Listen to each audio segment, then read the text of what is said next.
super dry summer. We have been low on water, low on ducks, and we got really lucky and we're getting like the perfect flood the day before duck season, which is awesome. The only issue being the road to get to our 420-acre tract is impassable. So we're trying to figure out what our approach and workaround and how we're going to get to go duck hunting somewhere on opening day.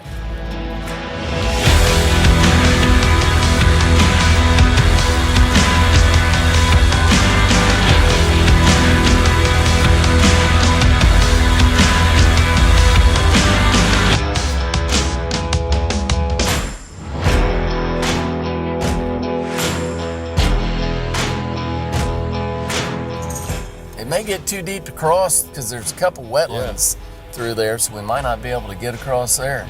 Oh. Evan might be our best bet.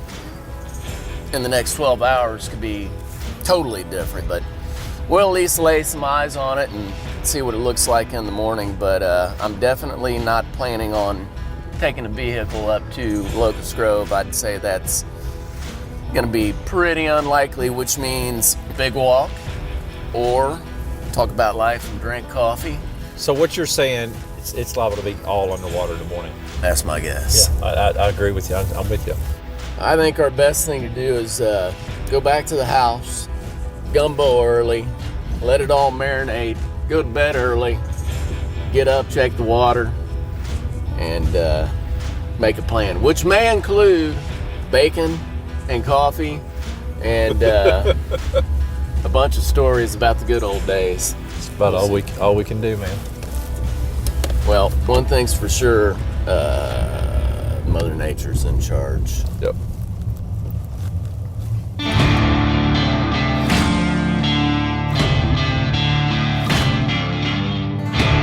Normally I don't hear my alarm go off opening day. Normally I'm up well before it, but when it does go off, it's grab the dog, grab the boots, get your shotgun.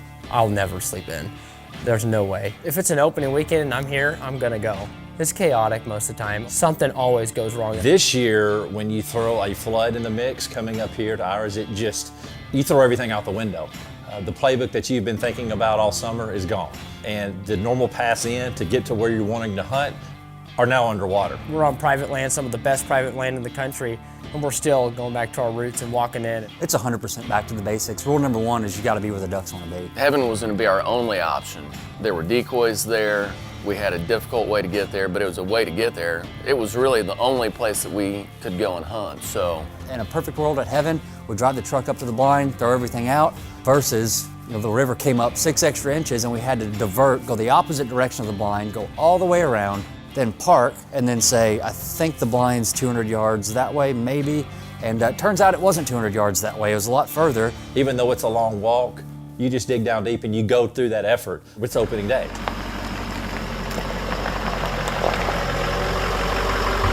Four-wheel drive, yeah, we'll probably need that. Our challenge was mainly like getting around. Four-wheel drive first, then two-wheel drive. And I'm talking about this two-wheel drive. We're walking. Let's go. We took a long range ride around and a treacherous range ride down the levee.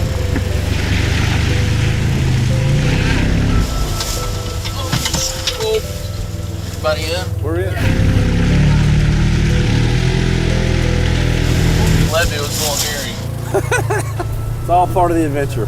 Thought we were gonna flip that Ranger a time or two, but we didn't. And then we had to cross some deep, swift water. Someone's going in. And this is just a caution to a lot of people. Anytime you're gonna cross something with current, you better be very careful. Face the current. You know, the crew was all helping each other. You know, we were helping each other across the water and all that. Oh, snap. And most importantly for us, we didn't cross it into an area where we couldn't grab a hold of something. Or hopefully you get there when the ducks are showing up right after shooting time. And hopefully you get there dry. But the undertow of that current, especially if you're turned kind of sideways with it, it can sweep your feet out from under you and it could turn a fun hunt into a dangerous situation. It went from hunting at a country club to feeling like you're hunting flooded timber in Arkansas. I mean, really quickly, it gets tough.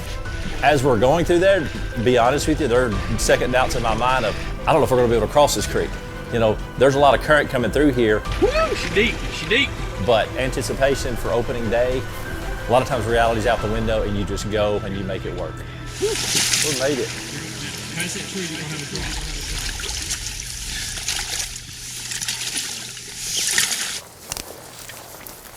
Well, we're heading off into the darkness, hopefully in a westerly direction. I was 80% certain that we would be able to get there. Hopefully we're going in a pretty straight line. I feel like we're going in a circle. It can be really challenging trying to find where you want to be in the dark. It's a lot of unknowns. I mean, of course, I'm trying to get, my north, south, east, and west, looking up at the stars and find out where I'm at. I feel like we came from that way. Where's the sun at? Right there? I'm not sure we're going in a straight line. If we make it there, it's going to be all worth it. Just one duck. We need to go that way. Okay, this is money. We're going right over there. Going in that morning, there's a lot of question marks in my head, but as the more we started going and looking at it on action, like, we can do this. It feels like home. This is pretty much every day of my life. We go walking through stuff like this. I mean, for a duck hunter, it is nothing to go walk in, a mile or two to go hunt a spot. And It's not the first thing that's on the front of any duck hunter's mind. The walk does not matter. It's what's about to come that matters. Sometimes reality gets thrown out the window, and what seems like an easy task, we can walk that mile, or we can go that 2 miles, we can get up at 2 a.m. The older you get and you look back at those lessons in life, you're like, man, that's crazy. I go out there to do that for 6 ducks. So, you look up and you just see those people walking in front of you, and really no matter where you're going to end up, something fun's going to happen. But it just brings back tons of memories as a kid. I had nothing when I was a kid. I had a shotgun. I didn't have a decoy. I didn't have a duck call. So my brother and I would ride our bicycles out there with guns and just lay on our backs like we'd get close to a goose feed and just lay there and hope something flew by, and it usually did. Like, for us to get a bird or two, it was like a huge accomplishment. I mean, it was like shooting a Boone and Crockett buck. We were so proud. We really had to work at just getting anything. We didn't have phones. We didn't have computers. We weren't allowed to watch TV. And so we're either gonna ride a bicycle or throw pecans at each other, or we're gonna go try to kill a duck. I mean, what sounds more fun to anyone, It didn't matter how hard it was, that was what we were gonna go do. And at one point, we were all, kids and doing those things to chase these ducks. And even though as crazy as it sounds, the older we get, we still do kind of some crazy things as well, like a long hike across some rapids and just to get into the hole that they call heaven. heaven. I smell heaven. We're on a path, boys. We're here. We made it. Well, here we are. We made it. If the water had been 8 inches higher, we wouldn't have made it. Like, we would not have hunted opening day, and that would have been all right because we had tried our only option. I think that part of what builds a person into a passionate, lifelong hunter is the struggle and the lack of success. If it's too easy, I don't think that builds someone into a lifelong hunter. Like, I think that you can take it for granted. Truth be known, those are the hunts that are memorable. The ones that are easy, the ranger rides, sometimes are forgotten. I love it. They couldn't tell me. I mean, I hunt heaven all the time. It's like, do I remember all my hunts there? No. But I remember that one just because it was unique, So sometimes when things are tough, it's additive to your experience instead of taking away from your experience. it was different because I got to see Kelly in a different light than I've seen him before, get to see Ira in a different light, and this is the type of stuff that I grew up doing, and we're so blessed now to be able to hunt these cool places like this, but it brings up different stories of them talking about what they used to do, and I'm like, well, maybe I'm not that crazy after all, because we all like to do it. Get him, get him, get him. Man, that looked good.